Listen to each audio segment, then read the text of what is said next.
amahoro. Uyu munsi nipfuza kuganira nawe wibaza ko bidashoboka. Nipfuza kuvugana nawe ubona ko hariho uruhome utoshobora kurengana. Ubwo ruhome ni ubwoba. Hariho ikigwanisho gikomeye no munsi kiri kugenda gitsinda abajene no munsi bigatuma guhaguruka bitugora.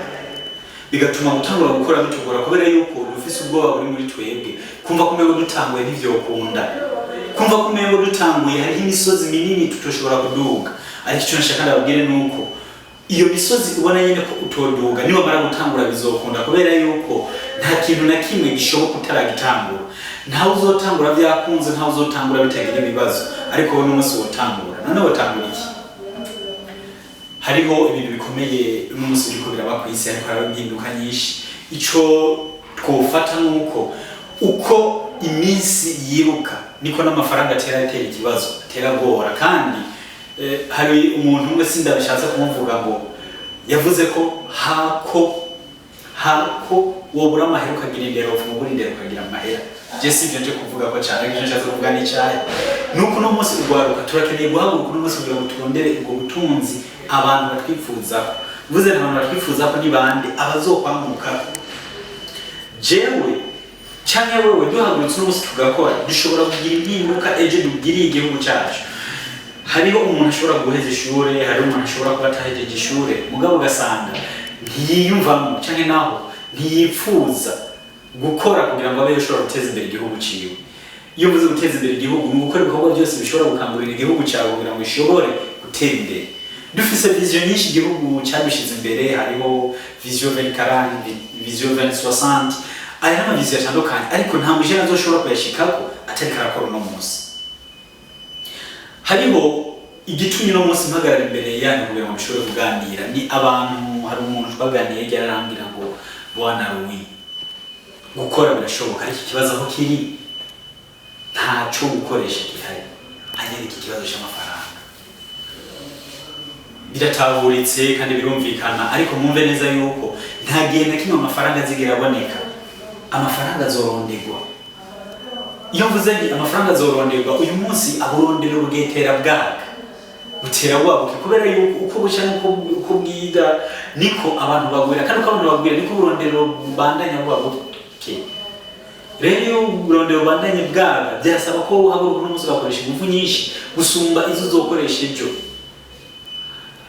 Ndavuga neza yuko umushene yotangura uyu munsi agakora agahera kuri bike ashobora gushika, nta na kimwe kibuza umuntu gutera imbere. Aka kantu ni gato, aka kaganiro ni gato, ariko nshatse guhamagara umujene wese yumva yifuza gukora ko yoraba guhera uyu munsi akandondera kugira ngo nshobore kumwerekeza igishoboka, kubera yuko ni ibintu bigoye kumva ko umuntu ashobora gushika ahakora, ariko birashoboka. Uburyo bishobekamo uzonyakure tuganire kuri iyi nimero iraha munsi. Uzonyakura tuzoganira n'ukuri biroroshe kandi birashoboka, ariko si ubutunzi. Ntawe nemere mu butunzi, ntawe yuzana amafaranga ndi oya, ahubwo gusa nk'umujene nakunda abandi bajene ndifuza yuko twokwicara hamwe n'abandi bajene babyifuza maze tukiga kuva kuri kimwe kugeza kuri bibiri. Ese nokora iki? Mfise uburyo bungana gute? Nokora iki? Ntacyo mfise nohera hehe kugira ngo ishobore guhaguruka maze ngatera imbere? Ibi ndabivuze kugira ngo umuntu wese abyumve kandi abishire muri ntibati ndakeneye guhaguruka ngo yifuza gutera imbere, ndakeneye guhaguruka ngo yifuza gukora ruza kugira ngo dushobore gukorana duhanahane ivyiyumviro muri Flexible Company. Kandi birashoboka ko dushobora gutera imbere, kandi birashoboka ko dushobora guhaguruka. Nta butunzi sinabwiye ngo abavyeyi ndandaza amatongo, ndandaza inka, ndandaza imene oya, ingo ukuri hanyuma wige kuba umunyakuri hanyuma uze dukore. Birashoboka, ibikorwa birahari. Igikenewe no munsi no kuza maze twashira ubwenge hamwe tukumva ko icyo dukeneye bwa mbere ari ugukora, hanyuma tumaze gukora buke tuzisanga twateye imbere, buke tuzisanga twavuye ku ntambuko ya mbere bize mu ntambuko ya kabiri. Kandi nutirengagiza wumve neza ko iyi mburi cyangwa naho irijwi ryanje ndaguhaye ishobora kukuviramo umugisha, ishobora kukuviramo intambo, ishobora kukuviramo intambuko ya mbere wotera kugira ngo ushobore gushikira indoto zawe byanse kuzishikako. Ibi biroroshe.